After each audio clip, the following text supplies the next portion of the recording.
Assalamualaikum warahmatullahi wabarakatuh. Perkenalkan, nama saya Diana Vitasari, NPM 1811060191, kelas Biologi F, mata kuliah Micro Teaching dengan dosen pengampu Akbar Handoko MPD.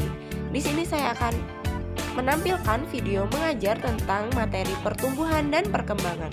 Diawali dengan masuk kelas dengan tepat waktu, kemudian setelah di kelas memberi salam, kemudian menanyakan kelengkapan alat pembelajaran yang akan dipakai pada saat itu.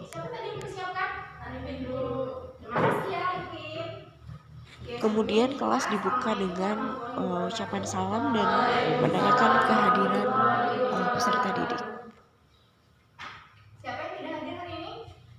Setelah salam, kemudian pendidik mengecek kehadiran peserta didik dengan memanggil satu persatu. Putri Lestari ada? Hadir. Terus Febri ada? Hadir. Rahma? Hadir. Setelah itu guru mulai memberikan stimulus pada siswa tentang pembelajaran yang akan dipelajari hari itu. Pertumbuhan dan perkembangan. Pinter lucu, Panca. Kasih. Ada yang tahu apa sudah ada yang pelajari tentang pertumbuhan dan perkembangan? Sudah ya pastinya, kan kemarin Ibu sudah Kemudian pendidik akan mengajak peserta didik untuk berdiskusi terkait materi pertumbuhan dan perkembangan. Kemudian pendidik akan melakukan kegiatan tanya jawab, diskusi pada peserta didik tentang materi yang akan dipelajari pada saat itu, hingga berlangsung selama 15 menit. Oke, bagus sekali. Dong. Kemudian pendidik memberikan kesempatan untuk peserta didik untuk menanyakan hal-hal yang belum mereka pelajari, yang nantinya akan pendidik bagi kelompok untuk menyelesaikan kasus yang diberikan oleh pendidik.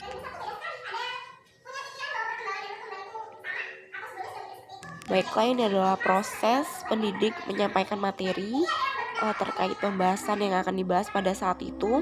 Tidak terlalu banyak atau tidak terlalu memakan waktu, karena nanti waktunya akan banyak digunakan untuk peserta didik berdiskusi terkait masalah atau kasus yang akan diberikan oleh pendidik itu sendiri.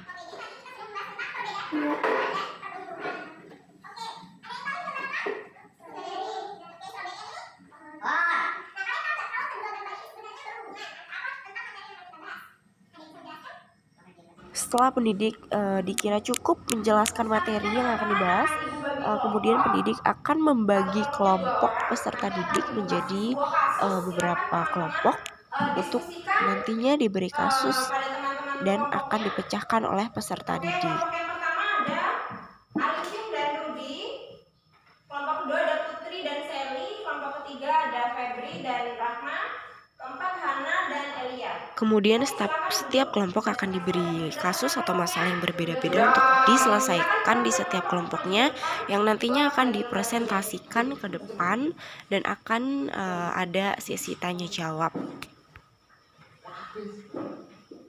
Oke, kalau sudah duduk di masing-masing kelompoknya, silakan teman-teman diskusikan tentang pertanyaan yang sudah dituliskan di PPT. Kemudian nanti akan ada presentasi setiap kelompoknya untuk mempresentasikan hasil diskusinya.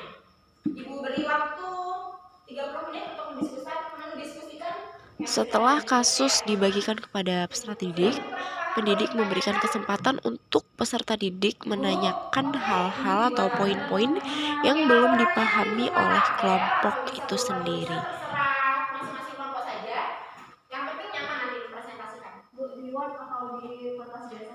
Oh, bisa di Word ya, bisa di tunggu. Di kertas biasa saja, nanti setelah pelajaran ini selesai silakan teman-teman diketik ulang di Word, nanti dikirim di email Ibu ya. Setelah dirasa cukup waktu diskusinya, pendidik akan menyuruh peserta didik mempresentasikan hasil diskusi mereka ke depan kelas.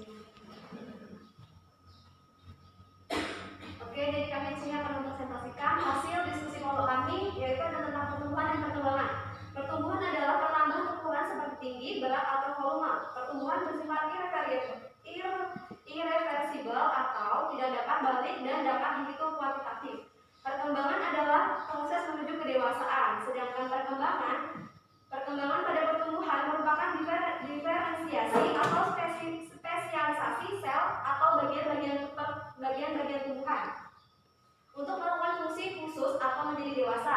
Perkembangan pada tingkat sel, misalnya sel-sel hasil pembelahan jaringan meristem mengalami diferensiasi pertumbuhan jaringan pengangkut. Oke, dari materi yang sudah saya sampaikan. Kemudian masing-masing kelompok diberikan kesempatan untuk bertanya pada kelompok lain agar mereka dapat berdiskusi terkait kasus-kasus yang berbeda-beda. Setelah semua kelompok mempresentasikan hasil diskusinya dan pendidik sudah menilai hasil diskusi dari peserta didik, kemudian pendidik menutup pembelajaran pada hari itu dengan menanyakan materi mana yang belum dipahami oleh peserta didik, kemudian akan memberikan tugas yang akan dibagikan via email atau Google Classroom. Ada yang ditanyakan kembali? Cukup. Oke, kalau itu Ibu akhiri